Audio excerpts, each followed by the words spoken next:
Oil Makers Movement. I'm glad to be with you right now. I'm in my workshop. It's not live. I want to thank Ben Butler right now. Thank you, Ben Butler, for answering a question in the feed. I can't be live because I'm not home today. I'm actually recording this on Sunday. I'll be posting it on Monday. But here's the thing. Hey, I'm here. Hang on. Stay with me, Makers Movement. Stay with me. I got to pick something up here.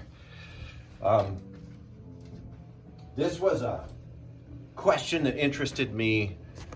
I'm going to put you guys a little bit lower here. I don't like looking down at my camera, but this is a question that had been on my mind. Oh, this is the heaviest lift I've done in a long time.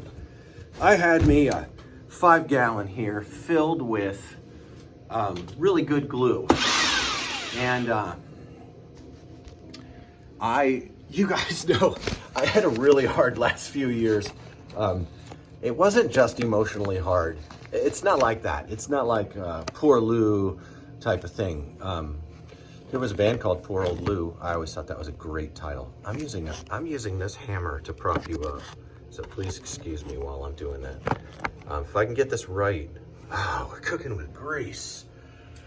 So I left this 5-gallon out over the course of a winter because I didn't know how skateboard making and me worked anymore. I ran a brand. I loved my brand, Fickle Skateboards. I didn't name it. I was a co-owner in the beginning. It was order out process. It was not. I wanted to build a press to play around. That story is a cool story, a long story, something worth getting into in a podcast or like that. Many of you know the story, but after going for like 10 years, I was just in limbo because I couldn't do local business. I ticked off all the local moguls and I was out. I was blacklisted at so many spots. I couldn't show up. I couldn't be safe. My riders weren't safe. I had to let them go.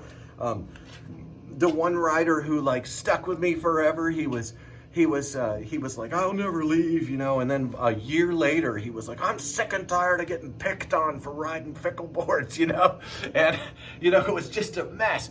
And so I left this glue outside thinking it was a different bucket. I thought it was an empty bucket. I left it outside all winter long.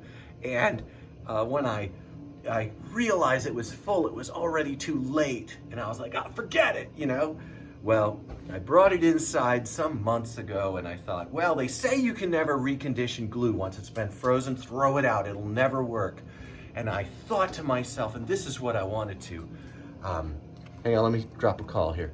So what I wanted to share with you today is that's the kind of thing we get told by people who want to sell us a replacement 5-gallon glue quantity. Does that make sense to you? I recognized that and I thought, you know what I'm gonna do?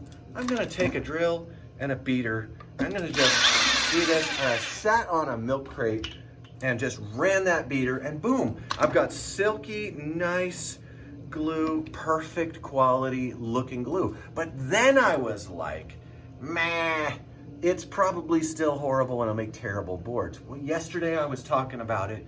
Ben Butler, you got on the thread and you said, nah, dude, that's what Franklin says to do. Just beat it smooth again and boom, you're good.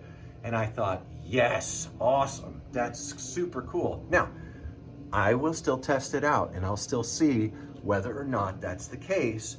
But Makers Movement, I'm really happy because sometimes I could have thrown this glue out, but I recognize that that's one of those things that people want to sell you more glue, say, and I held on to it. And I think it's probably a good idea for all of us to exercise just a little skepticism, not heavy cynicism, but a little skepticism about things that are told to us. You can't do this, you can't do that, and maybe play around with it. I still may find out that this glue is not very good. And I won't be terribly disappointed or embarrassed. I'll just be grateful. But I suspect, my working hypothesis is, Ben Butler knew it. He's right. And we should just use it. And 5 gallons of glue can make up to 60 boards on my process. So, you know, I hope it makes that many. And we'll talk about how much glue we use in the Makers Movement. How much glue do you use per board? Do you know? How do you measure it? And how did you find out how much to use? Did you use too much in the beginning or not enough? Drop a comment below on the YouTube or I guess on the Facebook. But please, guys, listen, I'm trying to migrate everything over to YouTube in terms of comments and stuff, so I can start, you know, working from YouTube. It's going to be a while though, so if you're on Facebook watching this, go for it. But you can find it over on the YouTube as well.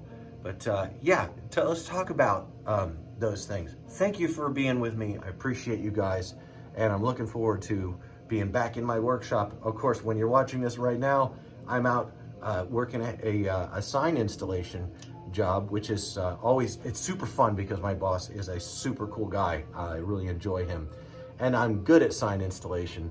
I know the job, so I don't have to think too hard all day. So thanks, friends. This was the biggest lift I've done since I broke my ribs. Since after I broke my ribs, I did a bad lift on the rib break, and it hurt my back really bad. So I'll see tomorrow whether I'm hurt by it, because this is like 50 pounds. Thanks, friends. Talk to you soon. Thanks again. Peace.